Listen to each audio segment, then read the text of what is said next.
Shalom and welcome to the Middle East Report. In this programme today, we'll be having a Jewish viewer's perspective on Israel and the Middle East.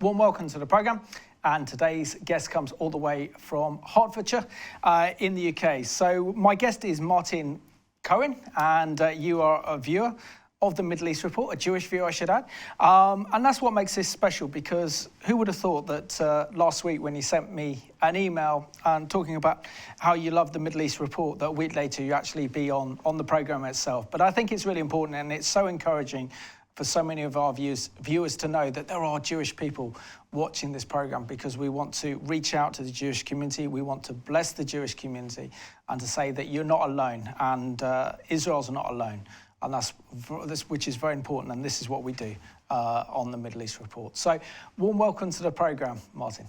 Thank you, Simon. I never really thought at any stage I would be sitting in this hallowed chair. Because I don't represent any specific organisation, or I'm not a celebrity, and I'm following in the footsteps of so many others who hold rank and that sort of thing. So I really appreciate, I feel honoured and privileged to be here. And the work you're doing on behalf of the Jewish people and Israel, as we say, kol hakavod, all the honour to you, because we do need more of it, and may you be blessed for what you do. And Hebrew, toda rabah. So thank you very much. And can you share with us, because it's really interesting to have this, because the vast majority of our viewers are Christian, of course, but sure. I do know that there are quite a few Jewish people watching the programmes, because I get told that, and that really does warm my heart as well. So how did you end up watching the Middle East Report on Revelation TV? Quite by accident. I had the TV control, and I'm going through, and I noticed quite a few Christian channels, and there was a Muslim channel as well. And I remember thinking to myself, with some of our billionaires in America, why on earth can't we have a channel, a Jewish channel? Because there's nothing at all to speak of. We have to go online to check different organisations out to get the news.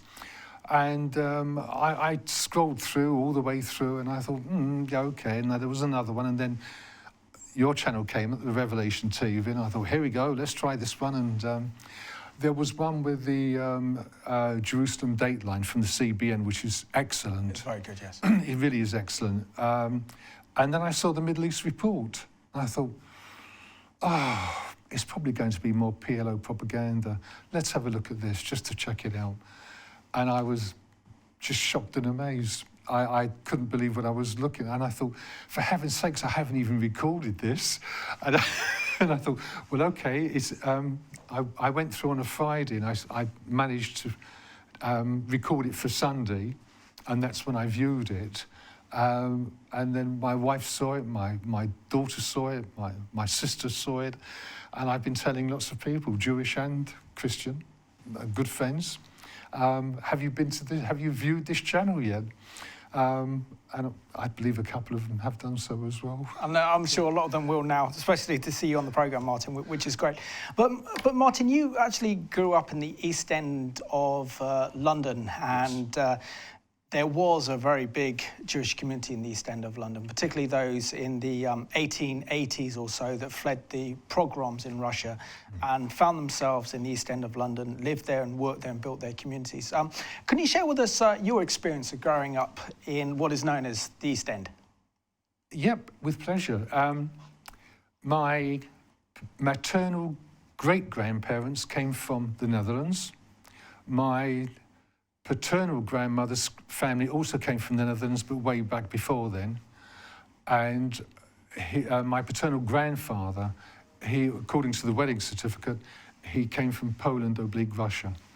I lived in Lewis Flats, which they were commonly known as. It was Samuel Lewis Trust Dwellings for the Jewish Poor of London, which was then changed to Samuel Lewis Trust Dwellings for the Poor of London. And then while I was there, it was just Samuel Lewis Trust Dwellings. It's all been knocked down. It's new property gone up now, thankfully. I had a very happy childhood, very close family, the greater family, typical Jewish family, I might add. I went to school, primary school, junior school, excuse me, and then at the age of 8, I went to the Dawson Talmud Torah. I lived in Amherst Road, Hackney, not far from Hackney Downs, and then carried on through every Monday, Tuesday, Wednesday, Thursday evening from 5 till 7. I used to have to run there from school with my satchel on my back, come home for dinner, and it was more or less bed with a bit of homework in between. Sunday morning from 10 o'clock in the morning till 1 o'clock in the afternoon. Again, and of course on Saturday, Shabbat, we had the Saturday service really for children. Excuse me. And then at the age of 13, I went to Stamford Hill Boys Club, with the Girls Club. And that brought me out because I was very, very shy. And that was my upbringing. And I do know there are Jewish people, and not just Jewish people, I might add, who are rather hesitant in saying where they come from, the East End or Hackney or Hoxton.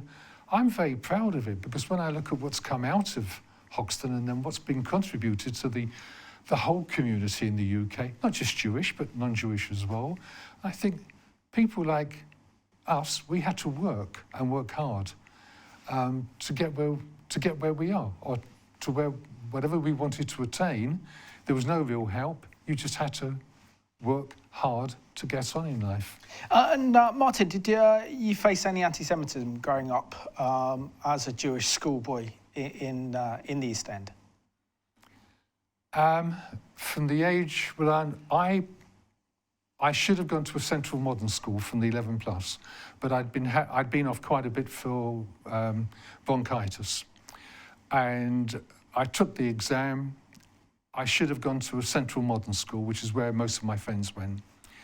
I even got my yearbook. I was top of the year, and they sent me to a school in Hackney Wick, and the 2 people below me ended up going to Central Modern. How they got there and I didn't, I have no idea. Perhaps their parents complained more than mine did, I'm not sure. And I had 2 years of beatings every single day. Every day during the breaks. It was very rarely one-on-one. It was a crowd all the time. Lunchtime, and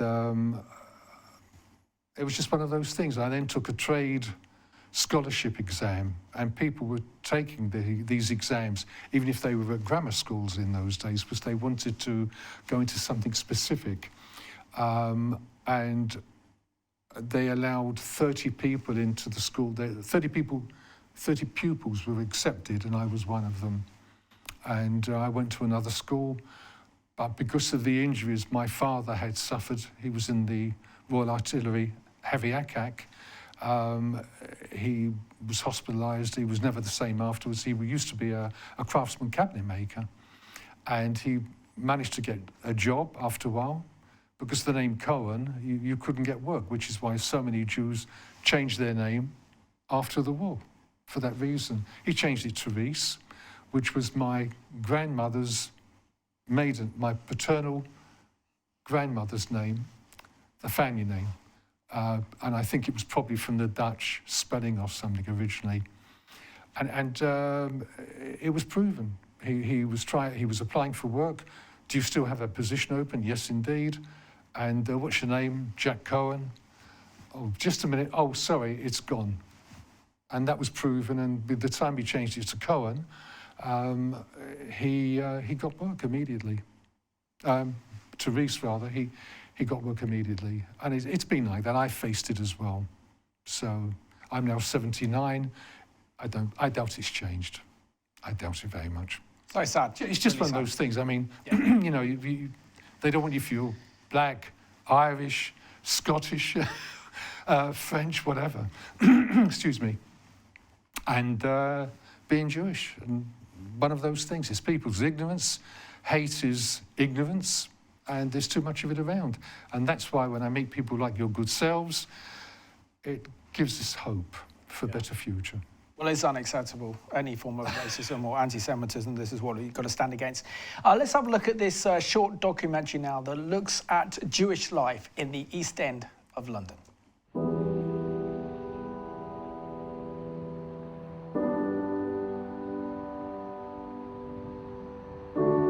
To take people around the East End now is quite difficult because you have to try and recreate what was here previously. I mean, the East End is the very cradle of Anglo-Jewish community. I get very, very annoyed when people who live outside the East End forget their roots. It hurts me and it annoys me. I'm never ashamed if I go anywhere to say I come from the East End and I'm still there. When people go, "You're still there?" Yes, I'm still here.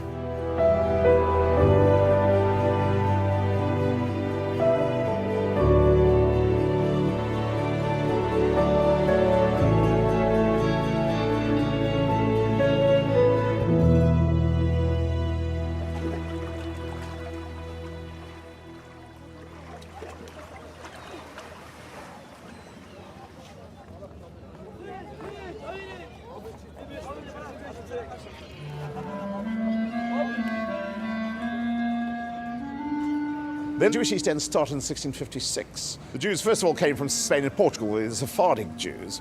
Then the Jews came from Western Europe, the Ashkenazi Jews, from 1881 onwards. And people never know how many Jews actually settled in London. The figure ranges between 40,000 and 150,000 Jews who came to the East End of London. My mother-in-law came over from Russia. She was 3 years old. She'd have been about 95 now if she'd have lived, so I'm going back quite a long, over 90 years ago. I think she came when the pogroms started.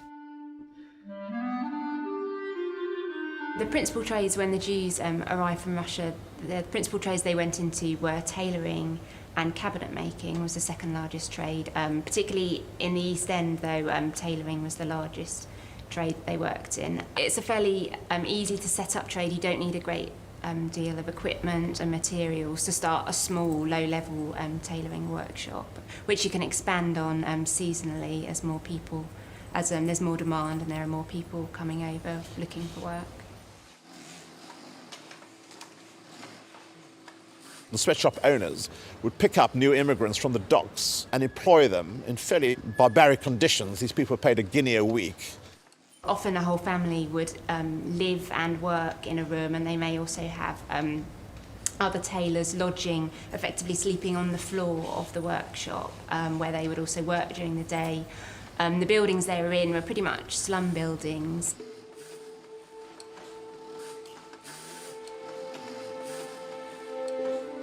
It was the Anglo-Jewish establishment, who weren't terribly welcoming to the new immigrants, realised they had to do something for the immigrants. So they built soup kitchens all over the East End, and this is the only one that remains.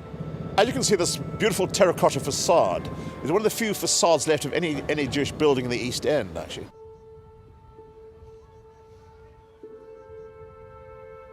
The people in the East End gave rise to a very vibrant community. It was such a fundamental part of British history and of London's history.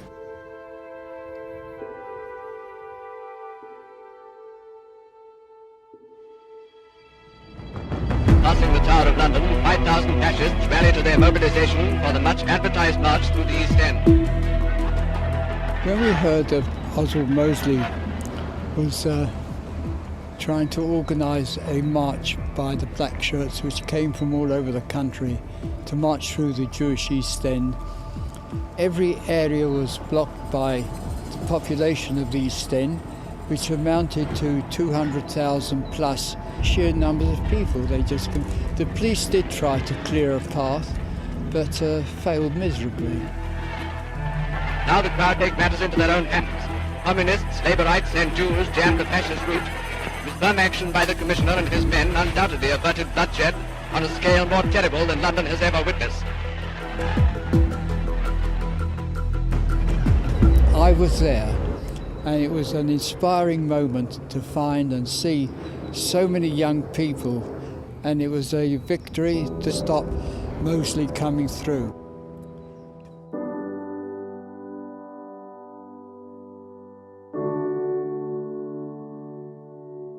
This borough was very badly bombed in the Second World War. Hitler's main target was to bomb the East End. More civilians were killed in the borough of Tower Hamlets than any other borough in the whole of Britain, actually. Certainly following the Second World War, and even before that, most of the Jewish community started to move out of the East End to more affluent parts of London, and particularly to the northwest. And because of that, the institutions and the businesses that were Jewish and were in the East End started closing down, moving out. There's been so much demolition. Outbreak of the Second World War, there were 150 synagogues. There are now 4 active ones left. All 4 synagogues are very much at risk. The one most at risk is the one in Fieldgate Street, the great Fieldgate Street Synagogue. It's got a congregation of 10 men. Today, it is in fact situated right next to the largest mosque in England and the largest Islamic centre in Europe.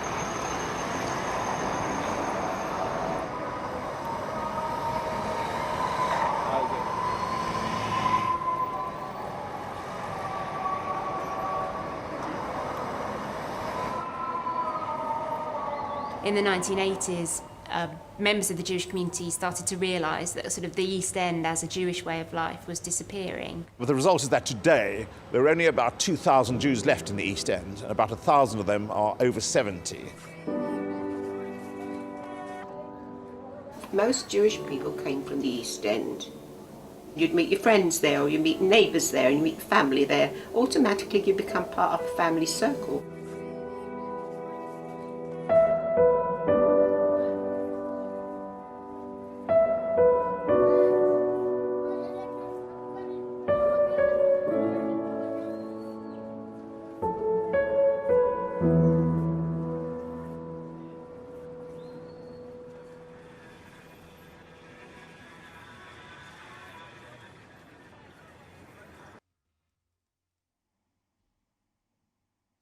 There you go. That gives us a little bit of an insight into the Jewish heritage of what is the East End of London. Martin, during that video clip, it showed the riots being organised by Arthur Mosley and the Black Shirts in 1936. Now, you were saying that your father was involved in that protest to stop Arthur Mosley and his fascist thugs from breaking through into the Jewish quarter in the East End. Can you describe what your father said about this experience?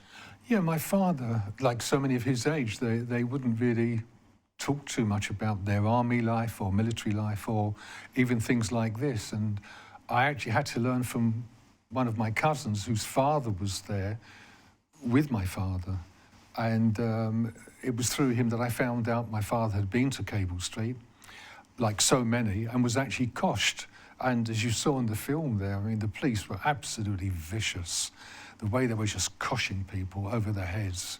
And what is not widely known is that there was actually a pogrom a week after that when they decided to go along Roman Road, Valence Road, where the market was situated as well, Bethnal Green, not that far away, and they just rioted.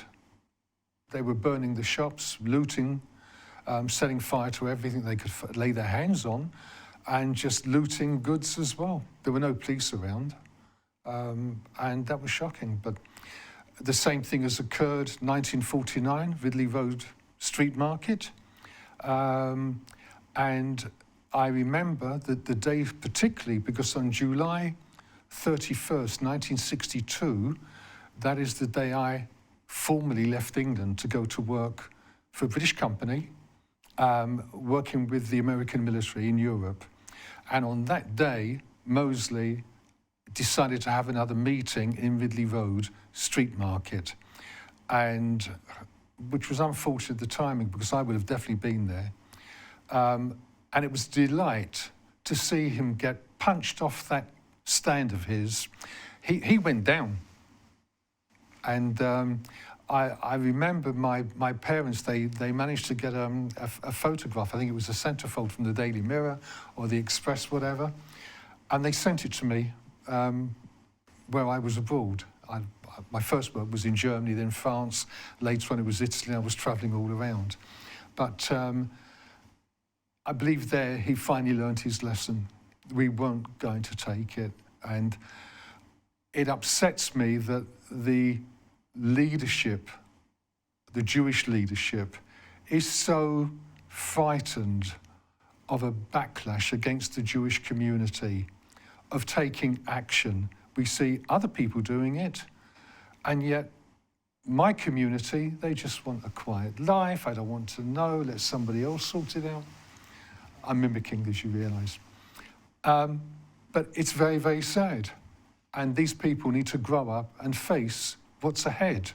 Because I honestly believe, not in my lifetime, Simon, maybe not in my daughter's, but I'm quite sure in my grandchildren's lifetime, there will be very, very few Jews in Europe, because the way it's going. Which is a very frightening prospect. I have to ask you, Martin, growing up as a Jewish boy, did you grow up in a kind of Zionist home? Because I know that you're very passionate about Israel, and we're just about to get on and talk about that. So where did you get your education regarding Zionism and Israel? Because this would have...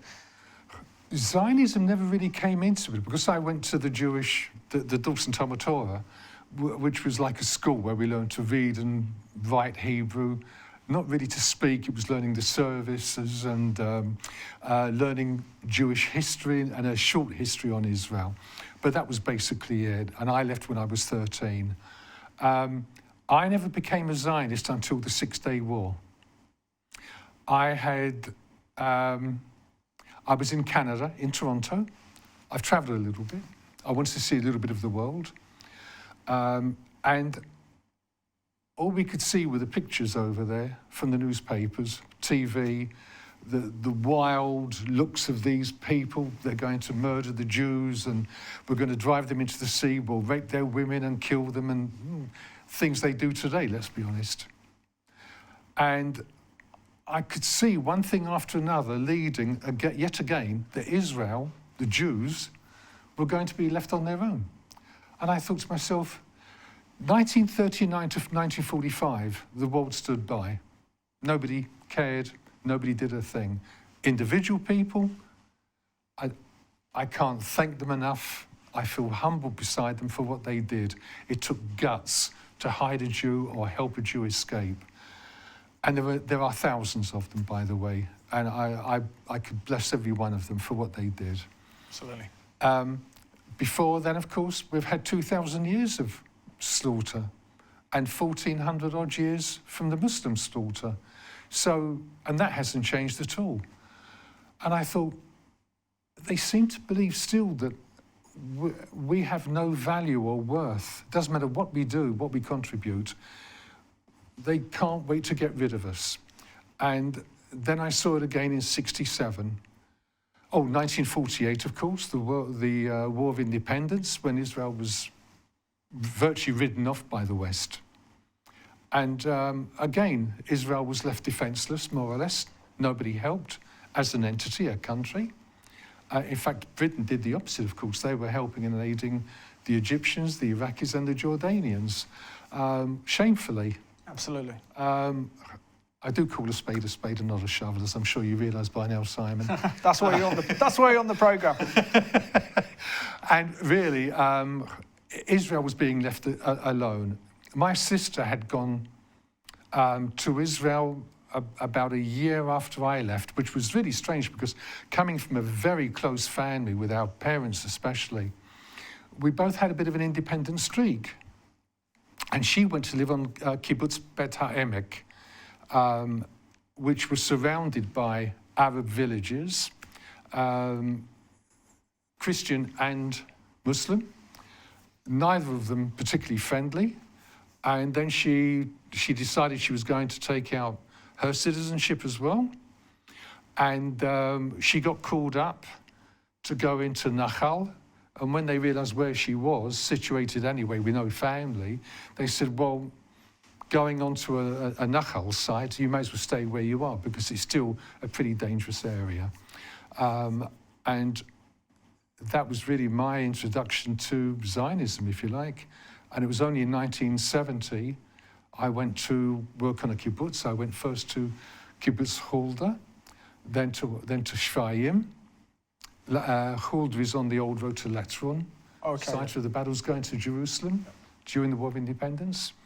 Then Shvaim, where they had a beautiful hotel, but we didn't stay in the hotel, of course. We just, in ordinary huts.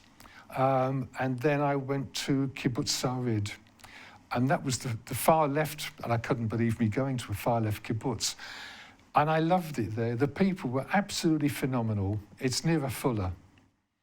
And they actually asked me to become a member, which I felt really appreciative of their thoughts, because I made a lot of good friends there. And basically, I'm still in contact with one or two as well. That's fabulous. Yeah, I had a 3 months Hebrew University program with Kibbutz Ene Shafet in the north of Israel, and the people on the kibbutz were absolutely incredible. But it was one of those bigger luxury American kibbutzes, had its own swimming pool and cinema, and its own football pitch. So yeah, it was a very special time I had there. But let's just refresh ourselves and just really put all of this in perspective. That during Martin's lifetime, we've seen the re-establishment of the modern state of Israel with all these incredible events surrounding the Jewish nation. What's the first thing you think of when someone mentions Israel? Maybe it's an Israeli flag, people praying at the Western Wall, the skyscrapers of Tel Aviv. For many people, though, Israel also brings to mind something else, the Israeli-Palestinian conflict, because that's what's often in the news. The conflict and attempts at making peace are a major part of Israel today. But there's so much more to the country's history, and that's why we put together this series, The History of Israel Explained, to take a look at Israel's story from multiple angles and perspectives and provide the context and nuance that's so often missing when people talk about what happens there. The history of Israel isn't simple. The early Zionists set out to build a country based on certain ideals, a place where Jews around the world could return from exile to their original homeland, united through their shared history, values, and connection to that land. But in the decades since, the region has been marred by many wars, and the effects of those wars on the people living there, Israeli and Palestinian alike, continue to this day. It would be easy to define Israel by these wars and terrorist attacks, but we'd be missing out on some of the most remarkable aspects of the country's history.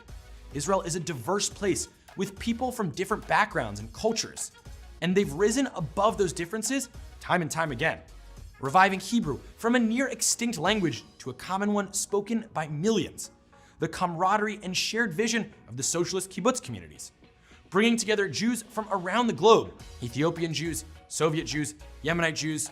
Whenever another country has threatened its Jewish population, Israel has been there to take them in. And over the past couple of decades, Israel's technology industry has boomed to the point that it's now often called the startup nation. So Israel is by no means defined by its wars. But part of being a responsible citizen of the world is acknowledging the more difficult chapters of history. And Israel has definitely had some difficult chapters. In 1948, Israel finally gained independence, which was exhilarating for the Jews, but it was also devastating, with 1% of its people killed in the war.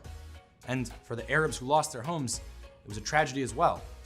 In the village of Deir Yassin, Jewish fighters killed a number of Arabs in an episode that many Israelis still have difficulty grappling with today.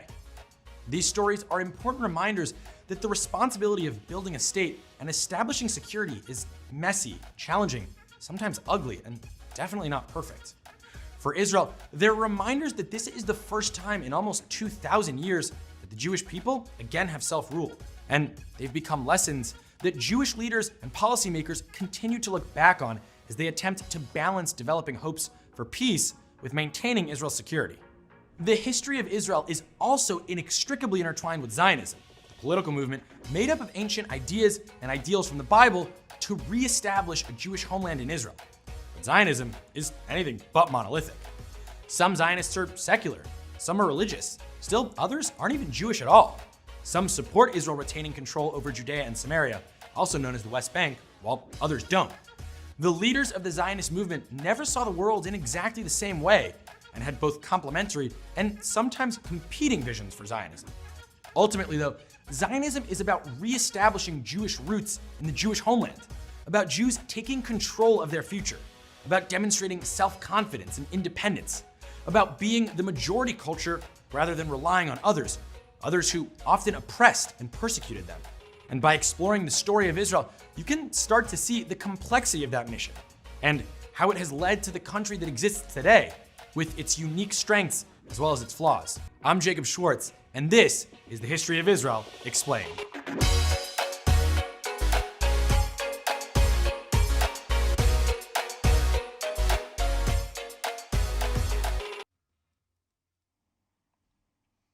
And that was Israel Explained. You can find loads of excellent videos on their YouTube page like that one.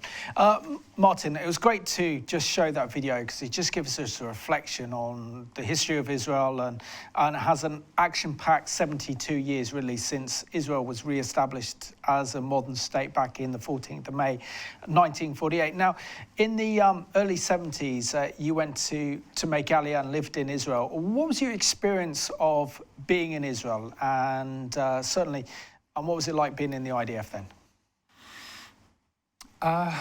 I went first, as I mentioned, to the kibbutz, or kibbutzim, and then I went back because after I had worked in Canada, and I'd been coast to coast, the States and Canada, I decided after the Six-Day War, I'm definitely going to Israel. And I wasn't sure exactly how I should go there as a visitor, to go as an immigrant. I was obtaining various parts of advice. Martin, just quickly, can you show yourself? We have a picture of here.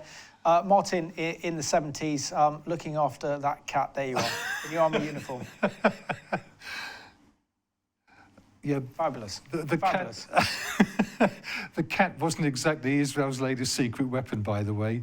I had just finished Miluim, the reserve duty. I'd been up north when it was called Fatah Land, with the border with Lebanon at the top. And sadly, we left. I was absolutely heartbroken because after the Yom Kippur War, the country was basically bankrupt. Companies were closing down. People were losing their jobs. The shekel was devalued immensely, was the big bichut.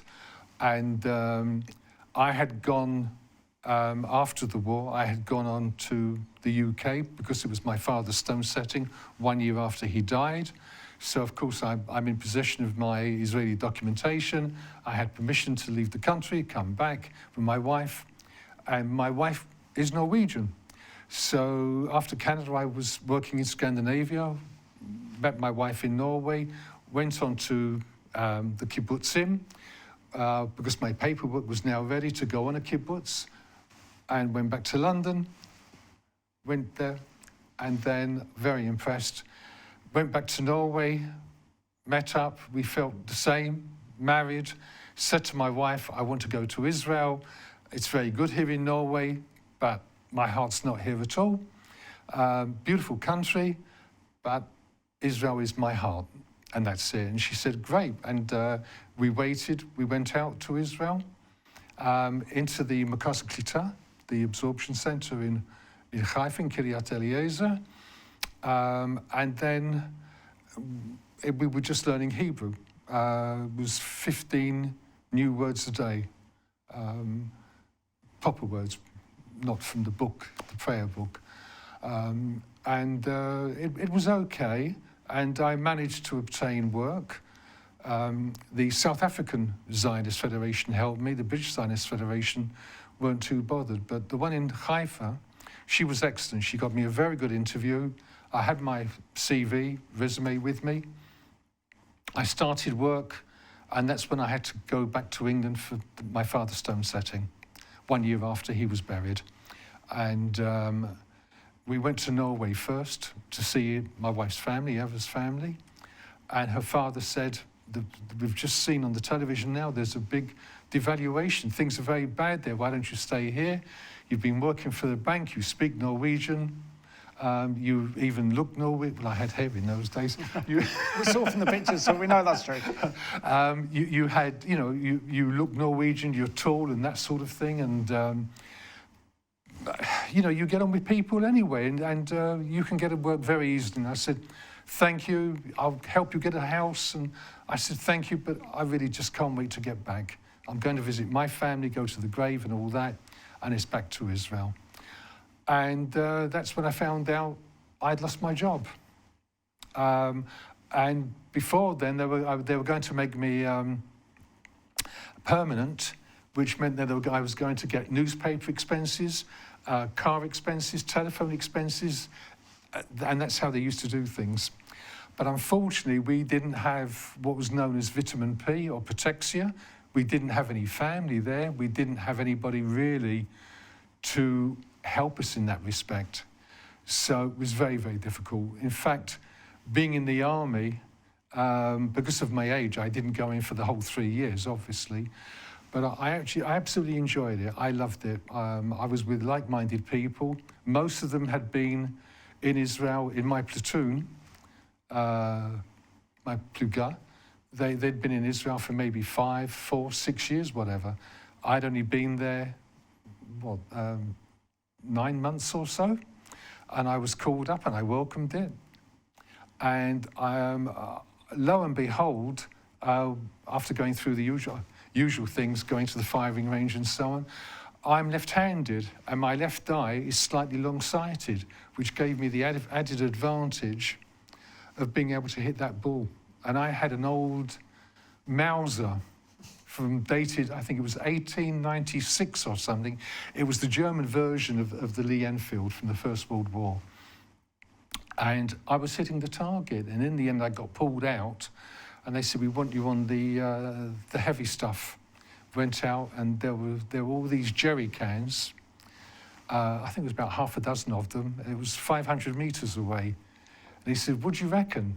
So I said, well, he says, you've definitely been in the army. I said, I've never fired a gun in my life. Never. I never fired anything.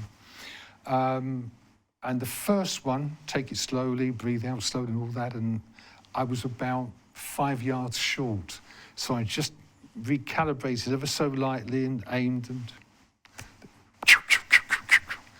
and he said, you've definitely been in the army. I gave up arguing. And they put me in the artillery. I'm surprised they didn't recruit you as a sniper, Martin. Me too.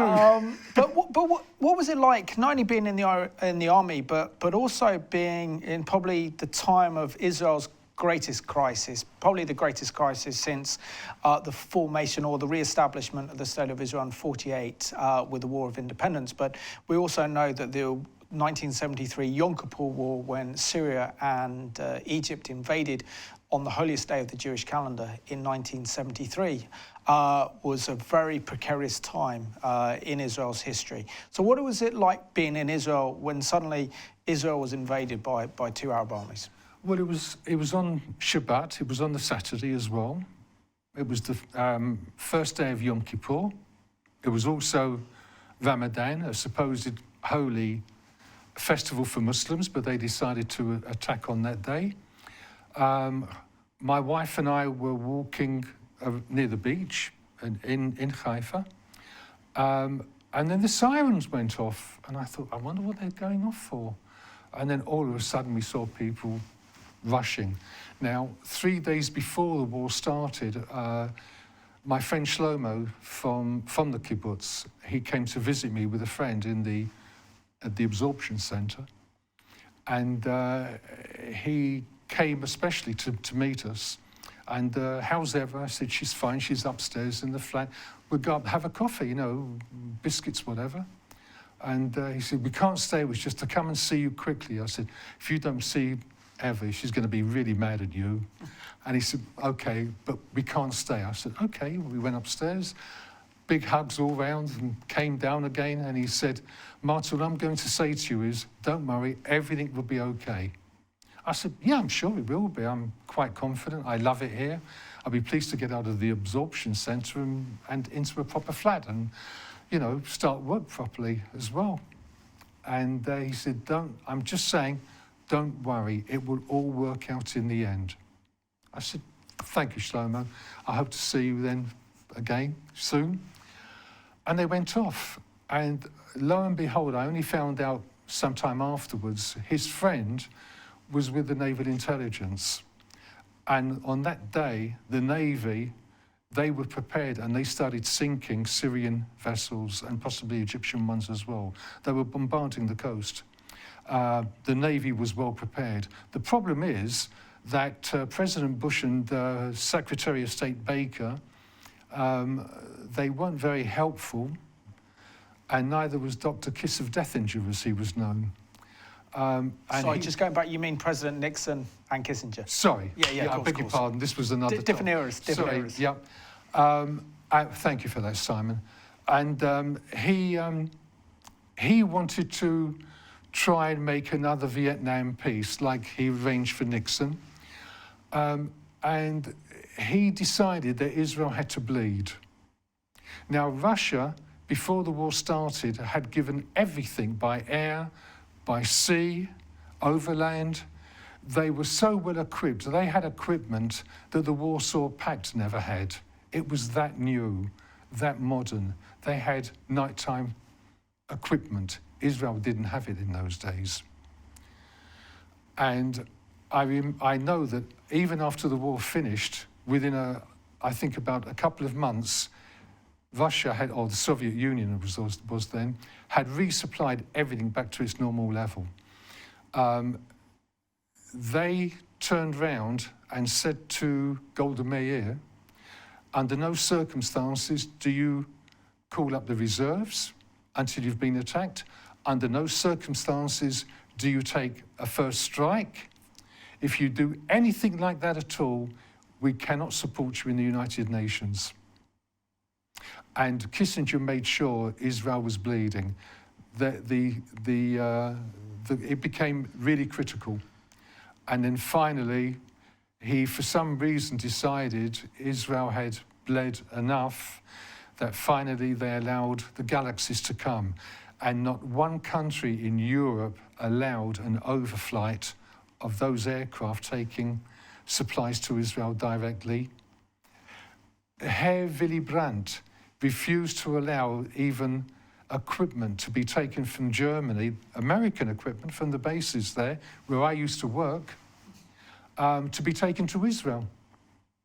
And Britain wouldn't allow overflight, not one country. Portugal was encouraged to allow the planes to refuel in the Azores, and then they could continue the flight to Israel with the spares. Absolutely shameful. But it was also the intervention of I think, Golda Meir, who was Israel's prime minister then, and that urgent call to President Nixon to intervene. And during that telephone conversation, President Nixon recalls a conversation he had with his mother, who said to him that one day you're going to be in a position of great influence and authority and power. Use that position to help the Jewish people. And it was that telephone call with Golda Meir that allowed President Nixon then to bypass Henry Kissinger, as Secretary of State, and start supplying Israel with this much-needed equipment. So just absolutely amazing period of history. And we know that Israel turned that war around thanks to the American support, and then went on to surround Cairo, led by the great General Ariel Sharon. And also Israel pushed far into Syria, only so close to Damascus.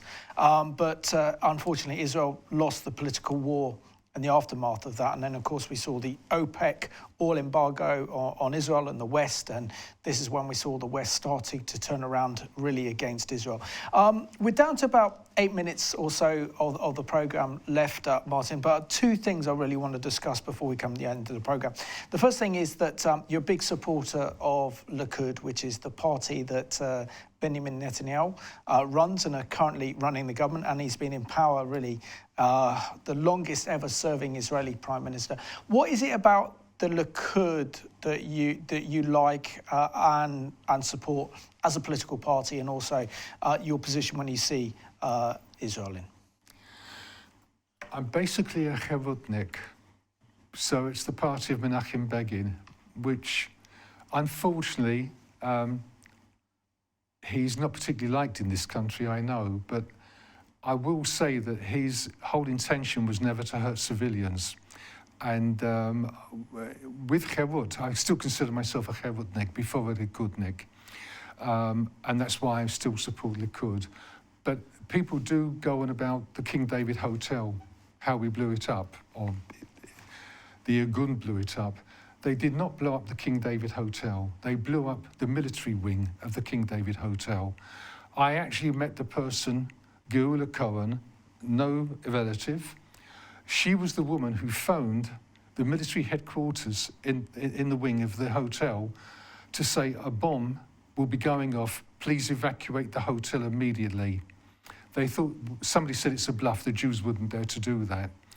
And one of the big officers, though, I don't know if it was the head officer, I think his name was Cunningham, it could have been one of his aides or somebody, said, we don't take orders from the Jews, we order them, or words to that effect.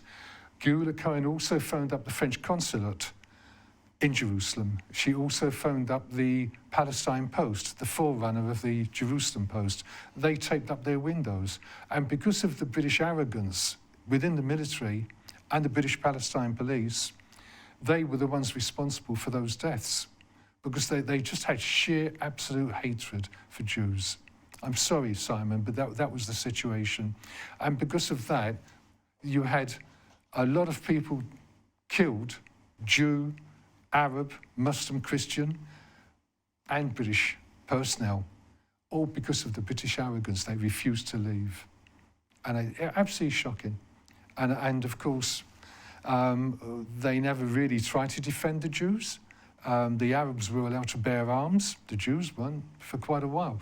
And we had to rely on them, which is why at Mount Scopus, all the Jewish medics and ancillary staff were murdered when the British troops were told to stand down and watch the Arabs slaughter these Jews in a convoy between the Hadassah Hospital and Mount Scopus. Also, I learned recently when I went to Latrun to the Tank Museum that the British Army acquired a whole large number of American Sherman tanks that were used to liberate Europe from the Nazis. And as the British left, they just dumped them into the sea. And the Israelis were then just digging them out of the sea and trying to fix them and see what could actually work. So a very, very shameful period in British history. Now, you are a viewer of the Middle East Report, and I'm very grateful for that, particularly as you're Jewish.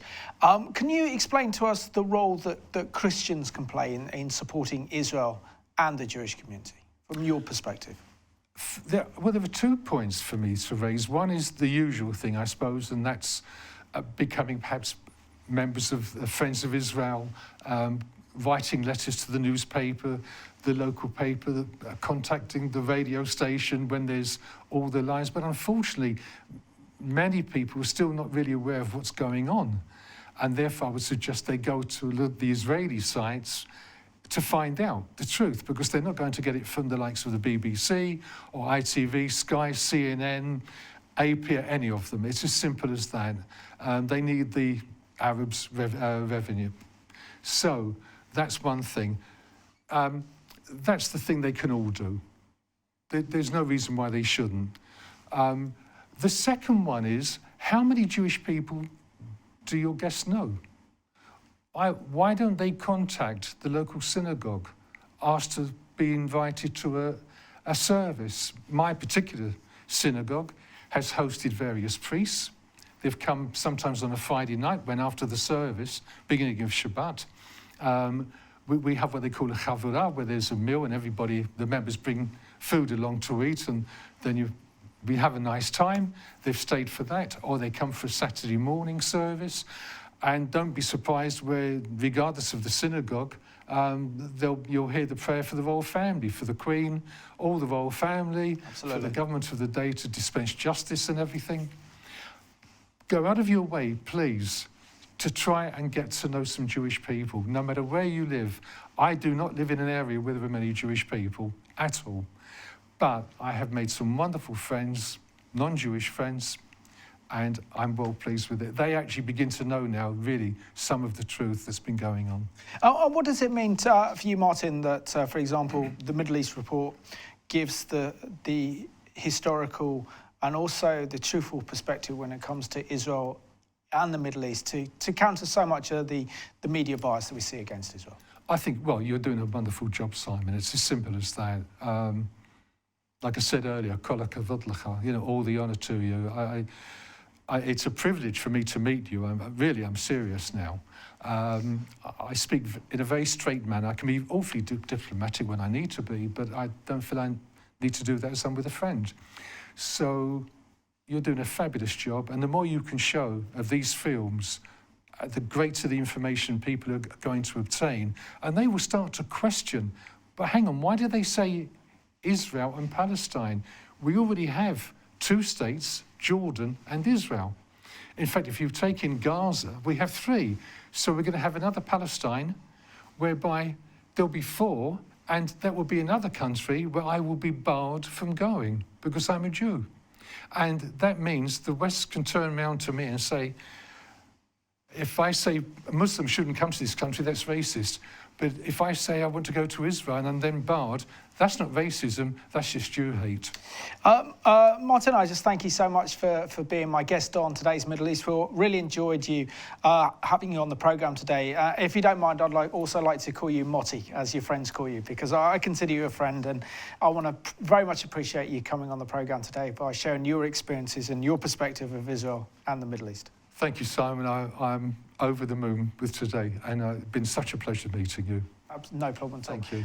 And I just want to thank you for watching today's programme. I think what this programme has showed more than anything else is for us Christians to really reach out to members of the Jewish community in this country, tell them they're not alone, and actually befriend the Jewish community, as I have with Martin being on this programme today. And we need to not only pray for the Jewish community and for Israel, but we need to show our love and support for a community that's under threat. So I want to thank you for watching today's Middle East Report.